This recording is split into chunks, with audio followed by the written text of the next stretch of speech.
friends, so I'm back for another Disney video. I'm going to do another frequently asked questions video. So as promised in my last video, I will be going over the point system. And I need my computer again because I can't memorize it. So this was the point system for when I was there. It might have changed since then, but it seems like that this point system has been in place for a while, so I don't think they're changing it. But I'm just going to give you that disclaimer just in case. So here we go. If you're late than 2 hours, it's half a point. If you're late than more than 2 hours, it's 1 point. If you call, I believe it's 3 hours before your shift, if you call out, it's half a point. If you call less than that allotted time at 3 hours, then you're going to get a full point because it's not giving them enough time to replace you and find someone to replace you. Keep in mind that 3 reprimands equals termination. So 3 points in 30 days is a reprimand, 6 points in 90 days is a reprimand, 9 points in 180 days is a reprimand, 12 points in 365 days is a reprimand. If you have 3 no-call, no-shows, so you don't call and you don't show up in a row, that's automatic termination. So what happens if you're sick? Well, they'll only do this for you once, but let's just say you're going to be sick for about 3 days or more. They'll take 3 of those days that would have been 3 points, and they'll combine them into 1 point. But keep in mind, they're only going to do this once for you. Moving on, networking, kind of. So basically, you're going to be getting housing emails weekly, if not more than once a week, but I'm pretty sure they're weekly. And Disney Housing is going to send you emails about opportunities that you can take advantage of. And they wouldn't give you these opportunities if they didn't think that you would benefit from them.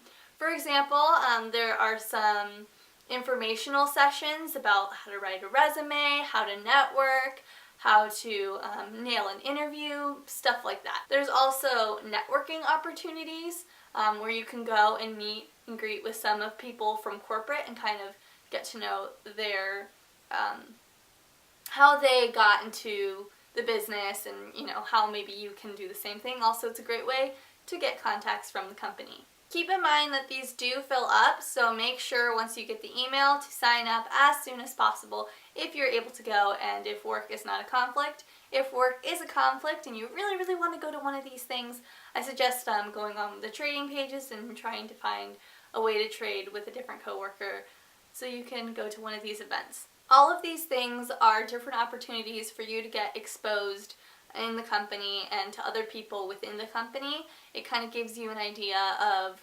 how it works, you know, what the company's mission is, and how to best succeed in the field that you want to. Now, since I was a PhotoPass photographer, I kind of know the ins and outs of how to best utilize the PhotoPass system and whether or not it is the best option for you. So the biggest service that PhotoPass offers is Memory Maker. Memory Maker is, I need to read this so I don't forget anything, is a package that you can get for your park photos. You can get all your photos from each park, resort, and Disney Springs. You can access it through the app. So you do need to have a My Disney Experience account in order to get your photos and access your photos from either the app or online, but My Disney Experience is free and it's pretty necessary when you're going on any Disney trip or when you're in the Disney College program. It's just an easier way to, you know, plan your trip out. So, Memory Maker is something that Disney offers. It lasts for 45 days and it is $170. Yes, it's $170. And like I said, it lasts for 45 days from when you activate it. Then once you activate it, you only have 30 days to download the photos. Kind of confusing. If you have any questions about it, send me a little message or a comment and I can explain it a little bit better.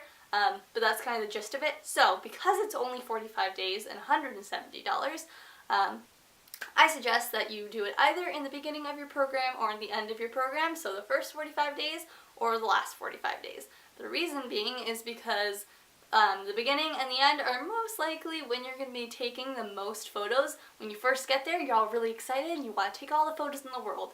And when you're leaving your program, kind of the same thing. You want to take all the pictures that you can because you want to cherish every moment. So like I said, that's what I suggest doing. but you can obviously do whatever you want. Then there's the option of one-day memory maker, and that is $60. So let's just say you decide that you want to do the Princess Challenge. The Princess Challenge is where you meet every single princess in one single day. You have to go to multiple parks to do this.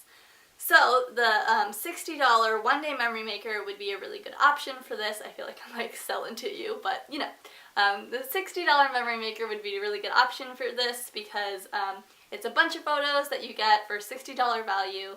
And if you're doing it with friends, you can totally split the price with your friends. If Memory Maker doesn't seem like the option for you, you're always welcome to bring your DSLR camera. That's something that I did, and I got lots and lots of wonderful pictures from it. Or your own other personal camera. PhotoPass photographers and character attendants will be happy to take your photos for you.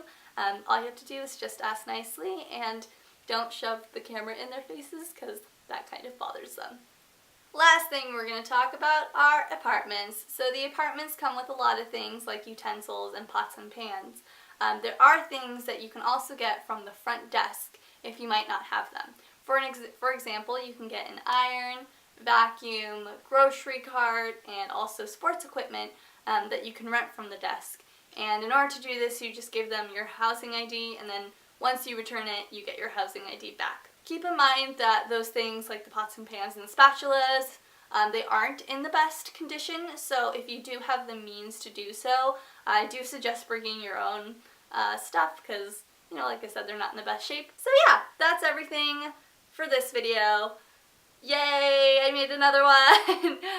Yeah, so if you have any more questions, feel free to ask. I'm thinking about making another PhotoPass video about some questions that I might not have addressed. So if you do have any more questions about PhotoPass, it's not guaranteed that I'm going to make that video, it's just a possibility. Or if you have any more questions about the Disney College program, please leave a little comment. Yeah, so that's it. Also, Gonzaga is in the Final Four for basketball. Go Zags! Go Zags! Okay, stay magical.